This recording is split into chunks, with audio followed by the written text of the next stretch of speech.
안녕하세요. 치과의사 올소입니다. 자, 이 우리나라 사람들은 이런 거 참 좋아합니다. 꼭 알아야 할 3가지. 성공하기 위한 10가지의 법칙. 이런 숫자 나오는 거 대부분 다 좋아하죠. 이게 우리나라 사람들뿐만 아니고 외국 사람도 다 좋아하는 것 같아요. 치과의사한테 제일 많이 물어보시는 거 뭐죠? 하루에 이는 몇 번 닦는 게 좋아요?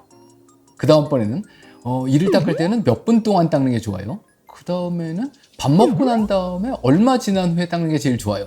이런 얘기들이 있고요. 이거에 관련된 되게 많은 설 같은 얘기들이 돌아다닙니다.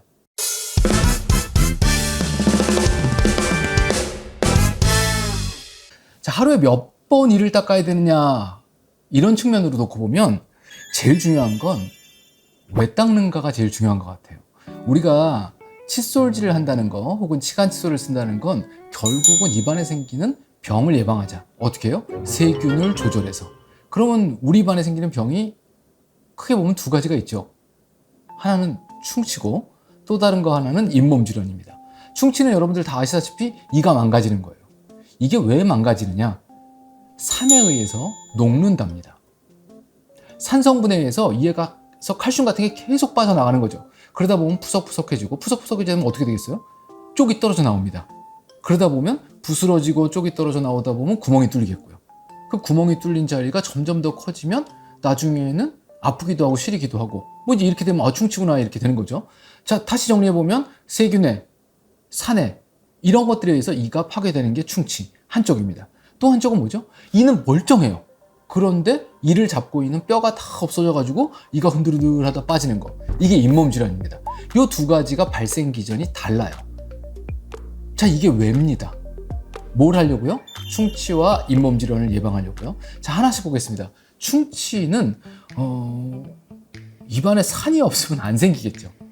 산은 어디서부터 생기냐면 대부분 당분에서부터 생긴다고 합니다.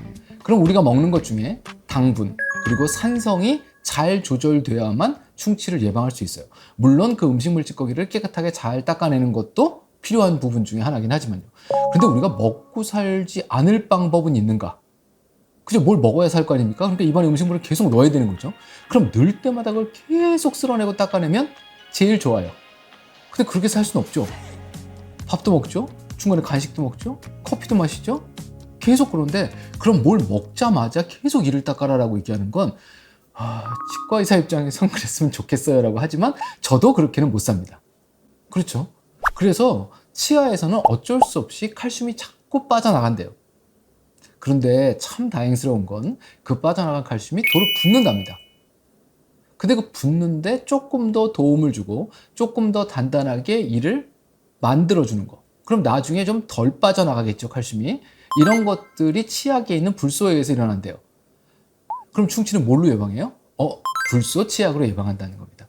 그러면 충치를 예방하기 위해서 우리는 적절한 시간마다 불소 치약을 계속 이에 발라주면 되는 거죠. 이게 한쪽입니다. 몇 번이나 닦아요? 알 수는 없어요. 많이 닦으면 좋아요? 그렇습니다. 하지만 그렇게 살 수는 없어요, 인간적으로. 또 한쪽은 잇몸 질환이라고 말씀드렸는데, 잇몸 질환은 그 치아와 잇몸이 만나는 경계부, 그렇죠? 이의 목 부분이죠. 살이 닿는 부분. 그 부분에 세균들이 막 모여가지고 뼈를 녹이는 나쁜 물질들을 자꾸 만들어낸답니다. 그래서 그 세균들이 염증성 물질을 만들어내는 걸 차단하는 게 칫솔질이에요. 어떻게 해요? 기계적으로요. 여긴 약품이 아닙니다. 기계적인 세정이에요. 얼마에 한 번씩 하면 되느냐? 그래서 사람들이 모여서 얘기를 해봤대요. 어느 정도 시간에 한 번씩은 세균을 조절하는 게 좋겠다, 이렇게 얘기를 했답니다. 그게 대략적으로는 12시간에 한 번씩이다가 지금 현재 국제 표준인 것 같아요. 그러면 12시간에 한 번씩 들어가서 칫솔질을 깨끗하게 하면서 음식물 찌꺼기도 제거하고 잇몸 질환을 예방하는 세균도 조절을 해내고, 그 와중에 뭐가 있죠? 치약을 치아면에 골고루 도포하고, 그럼 충치와 잇몸 질환이 둘 다 어느 정도 조절되겠다라고 해서 국제적으로 표준화되는 게 하루에 2번은 꼼꼼하게 닦아라. 꼼꼼하게라는 얘기는 오래 섬세하고 정밀하게 잇몸 테두리 주변을 닦아줬으면 좋겠다. 뭘 위해서요? 잇몸 질환 예방을 위해서. 그럼 그렇게 되면 어떻게 될까요? 시간이 길게 걸리겠죠. 그 긴 시간 동안 무슨 일이 생겨요? 치아 안에 있는 불소가 치아에 접촉을 오래 하게 되죠. 그러면 덩달아 충치 예방도 된다는 겁니다. 충치 복구라고 하는 게 맞겠죠, 사실은 따지면. 근데 우리나라는 왜 하루에 3번 닦으라 그랬을까? 뭐 조금 더 닦으면 좋으니까 그렇게 얘기했겠죠. 그렇죠? 꼭 닦아야 되느냐? 하루에 2번만 닦으셔도 된다 그럽니다. 하지만 점심시간에는 우리가 순댓국도 먹고 김치찌개도 먹고 이러다 보면 이에 뭐가 자꾸 끼잖아요. 사회생활 해야 되니까 그래도 적당히 한번 닦아서 음식물 찌꺼기 같은 것들은 사회생활용으로 제거하는 정도로 하면 좋겠다라는 거고, 아침에 한번 저녁에 한번 두고는 꼼꼼하게 닦으면 좋겠다는 겁니다. 그럼 하루에 2번 칫솔질을 하면 되죠. 자, 또 다른 거 하나는 3분 동안인가요? 3분 이상인가요? 뭐 모르겠어요. 하여간 그 3자가 왜 나왔는지 모르겠습니다. 제가 봤을 때는 그냥 333을 맞추려고 나온 것 같아요. 얼마나 닦아요? 다 닦았다고 느낄 때까지 닦으셔야 됩니다.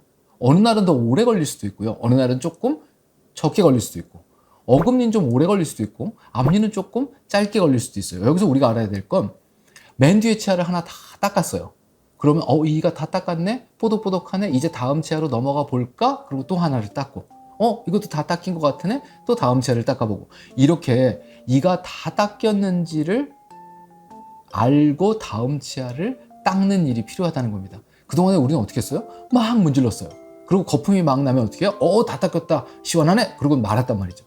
근데 그렇게 닦아서는 아까 말씀드린 꼼꼼하고 정밀하게가 안 됩니다. 그러니까 자꾸 병이 생겼던 거거든요. 그래서 기억하셔야 될 건 하나씩 하나씩 닦으셔야 된다는 겁니다. 시간이 얼마나 걸리느냐? 말씀드린 대로 닦으면 대략적으로 한 10분에서 15분 정도는 걸린대요.